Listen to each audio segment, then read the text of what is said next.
Hey everybody, it's James from Posture Stars. Thanks for tuning in. Today we're talking to Lorna Taylor, physiotherapist and founder of Jolly Back. Lorna's been a children's physiotherapist for over 15 years and is now specialising in occupational health and ergonomics.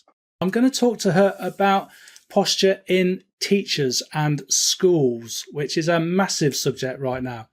Hello, Lorna. Hi, James. Thanks for having me on today. Oh, thanks so much for coming on. I've been really looking forward to speaking to you.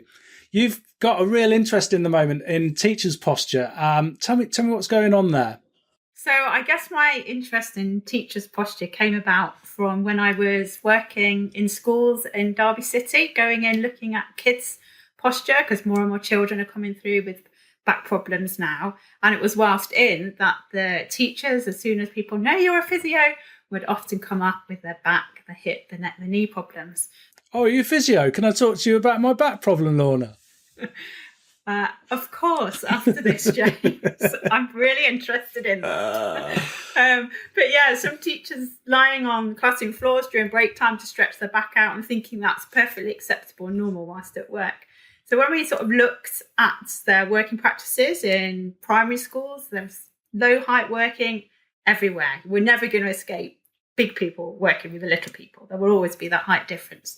Sitting in kids' chairs, bending over tables, washing hands in low sinks, you name it, they're stooping over a lot of the day. It was then that I thought that really need to be able to help a bit more here. And with my knowledge as a physio of ergonomics, I thought if we can improve the way they're sitting, that will help a little bit. So that's when I came up with the idea of the Jolly Back chair, just as a wedge seat, height adjustable backrest on wheels, a handle so they don't have to bend and move it or pick it up, so safer for children because chairs aren't being lifted over heads. And it went from there really, but realised that's a very reactive way to treat a problem. And so I do a lot more proactive, trying to raise awareness about teachers' back health and working conditions. And it's just gone from there, really. I can't believe how bad a time teachers have of it. In my private practice, maybe 1/5 of my clients, I have 1/5 of them physios and massage therapists because physios are always getting broken, and 1/5 are teachers. Is it because there are that many teachers in the country, or is it because they're having these poor working practices and things are going terribly wrong for them? Yeah, it's really interesting. You see a lot of teachers, and I expect a lot are coming in their own time and self-funding their treatment. We did some research with the University of Derby looking at the incidence of musculoskeletal pain in teachers over 5 years ago now, just to try and identify the need. Anecdotally, as you say, and others, you speak to teachers, they often say, oh yeah, my back hurts at the end of the day. I hang off a door frame, somebody says, to have a stretch out. If you've got kids, you'll know if you've been in a parents' evening, when you leave parents' evening from the little chairs, how uncomfortable that feels. So teachers are aware, but they are very accepting that it's part of the job and they don't really know what else to do about it. And I think the other factor amongst this is teachers are very well-meaning and everything's about the children. And when they say they're going to work, they're not really saying when I'm at work, it's more when I'm at school. So I sometimes think that teachers don't think that going to school is work. And maybe if that concept of them going to work was more ingrained within them, they might think, actually, hang on, sitting on a kid's hard plastic chair that's 35 centimetres high as my work chair, they might think that, actually, no, that isn't acceptable. I've even had teachers that have said they've had to sign disclaimers when they're working in primary in case the chair breaks because they're not weight tested for adults. Wow. So rather than sort of say, well, what should I sit on? They just sign the disclaimer. It's really tough for teachers. It's accepted. It will take change, but I'm hoping certainly after the pandemic, well-being will be up there more so. And schools, any organisation is only as good as its staff and its employees. And if we think about schools, the output of schools is children's education. So I really think there should be a massive shift to recognising the importance of teachers' health and well-being and actually have that investment in staff. And hopefully then, when it's not so taboo that, oh, my back's sore, it will be talked about and then ideally prevented before. Before they need to come and see you, James. Yeah, before they need to come and see me and say, oh, my back, I'm another teacher, come and fix me. What a nightmare. Certainly in private industry, employees have a duty of care to look after their staff. Is that not the case in schools? Is it different? It is the case in schools, absolutely. And there are practices in schools that, quite frankly, are illegal, but people don't want to raise a fuss. In nurseries I've been into, I've had people in tears saying they've spent sort of £400 on private treatment, and mentioned it to their manager and have just been told that they can be replaced. So workplace culture is huge. There are a lot of pressures on head teachers, nursery owners, nursery managers. I also think many that come into those positions or get promoted to those positions have been teachers themselves and maybe haven't had the leadership experience and the knowledge and the awareness of knowing the benefits of investing in staff and the outputs you can get from wellbeing and occupational health initiatives. So it's not necessarily a blame, but it's definitely something, a huge area that needs tackling. You look on sort of ergonomics websites and it's to do with construction and healthcare and manufacturing, but rarely you see anything about education. So yeah, that's something that I'm keen to change. Well, you're doing a great job of working on it. I really hope that you start to make inroads in this. To me, it's really depressing when I see what's happening with teachers, and particularly at the moment in early 2021, teachers are getting a great deal of praise and support for how hard they're working. And yet on the back end, the actual infrastructure supporting them has been terrible, if not negligent. Yeah, when you say negligent, you look at teacher wellbeing posts on Facebook, Instagram type thing, looking at their home working environments. Now, it's not only a home working environment for a teacher, they're actually having to teach. And some of them are sitting on sofas with laptops on their lap, trying desperately hard to prop up a whiteboard behind them so they display a board to their teachers. And I'd just be really interested to know what heads and school leaders have checked in and how frequently with these teachers, because there are solutions to this. There are products that can help. There are advice and awareness that can help. But when you see teachers' working environments, they're sitting at dining room tables with cushions stuffed in their back, some working on an ironing board. Great that they're standing up, but are they using that in a way to stand up or because there's no other space? And yet you look at other companies where they are authorising standing desks for their staff working at home, or they've been able to take home the DSE equipment because they're not in the office. Whereas teachers, I don't know. I honestly think they just have to get on and do with it themselves. I don't know if that's because the heads are unaware of the legislation and the guidance of what they need to provide.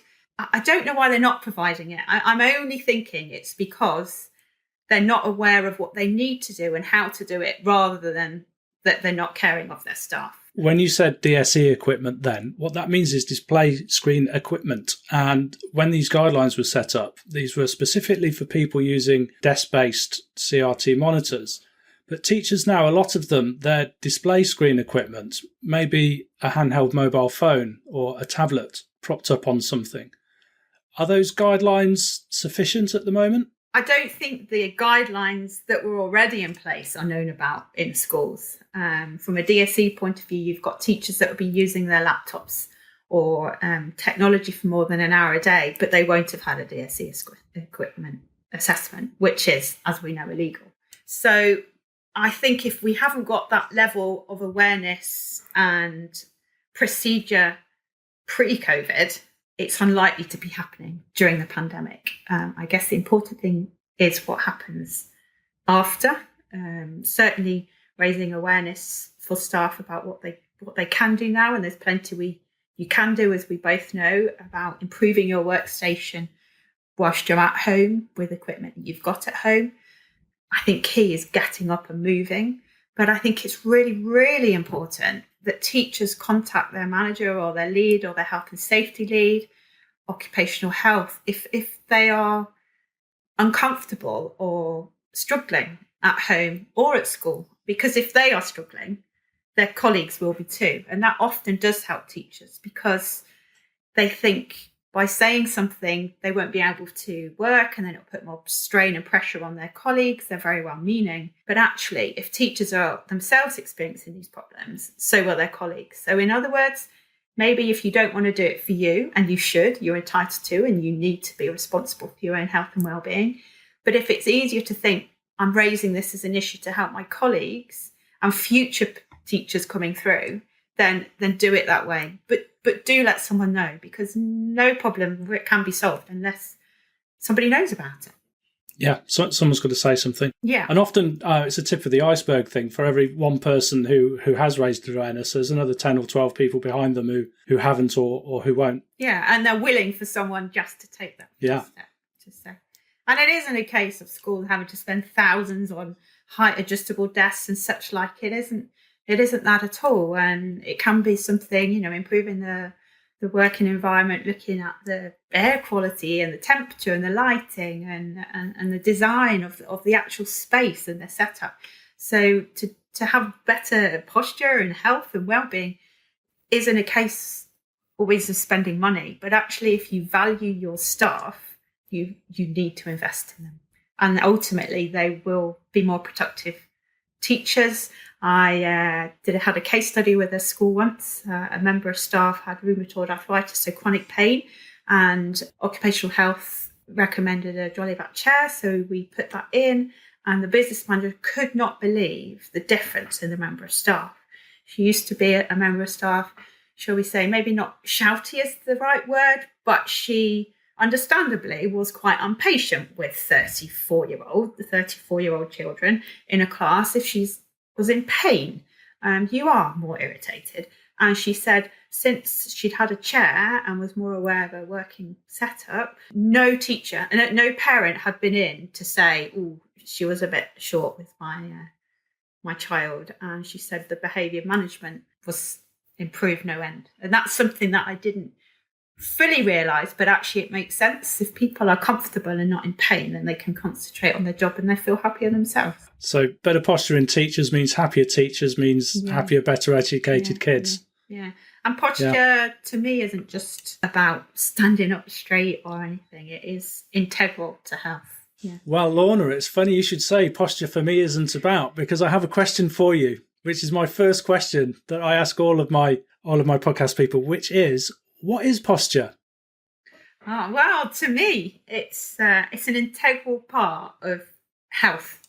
And I don't believe we can be fully healthy in terms of our physical and mental health without healthy posture.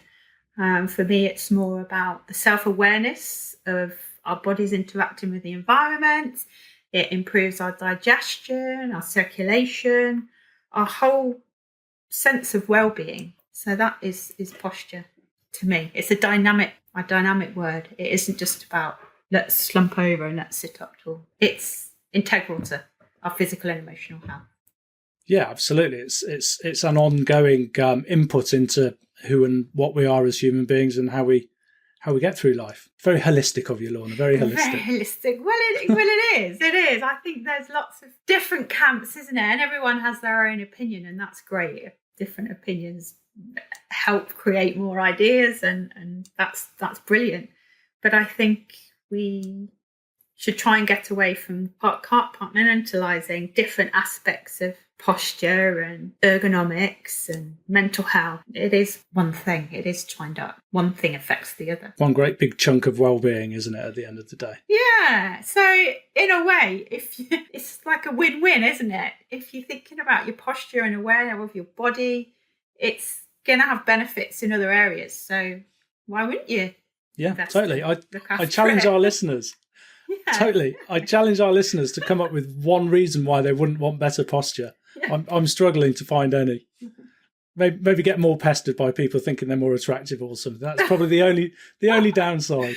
Yeah, I'm not thinking about more attractive, but yeah, I guess you would be if you're more aware and happy with yourself. Yeah, shine more. Yeah, shining. People shine when they're happy in themselves, and their posture reflects that. Yeah. And then improving their posture can, as with your teacher colleague, can change how they are in themselves as well, their personality. Yeah. And that's lovely. So, my second question is, how do you improve people's posture? What do you do? Well, I guess for me, because posture is multifactorial, I'm a huge advocate for moving. So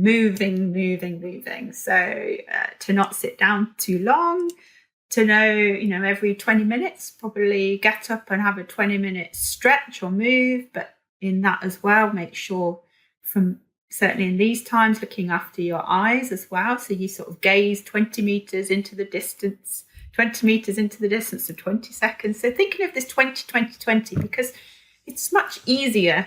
We are creatures of looking for the path of least resistance. It's much easier if we have pointers to remember. So just thinking sort of every 20 minutes, I've got to move, look in the distance. So I think movement is fundamental. Knowing that we can work in different positions. We haven't just got to be sat at a desk and chair. We can stand up, we can lie down, we can sit cross-legged or one leg up in your chair, just to move. So I think I'm very conscious of that I bring to helping with people's posture. I've obviously developed the Jolly Back chair, and also now fortunate to be in a position to develop a range of other products to help teachers focus in on the health and well-being, the safety of themselves and the children they're working with, and just trying to raise awareness through working with the University of Derby, the Early Years Alliance, that actually the health and well-being of teachers will benefit the children you're teaching and caring for, and trying to go down that angle, because teachers and people working with children are so well-meaning and the children are everything, but actually trying to sort of say, well, you can't give if you aren't well and fit yourself. So that's the kind of thing I'm doing to hopefully help people's posture. So if any of our listeners at home have been sat down for more than 20 minutes, they should get up, move. Just get out of your chair now.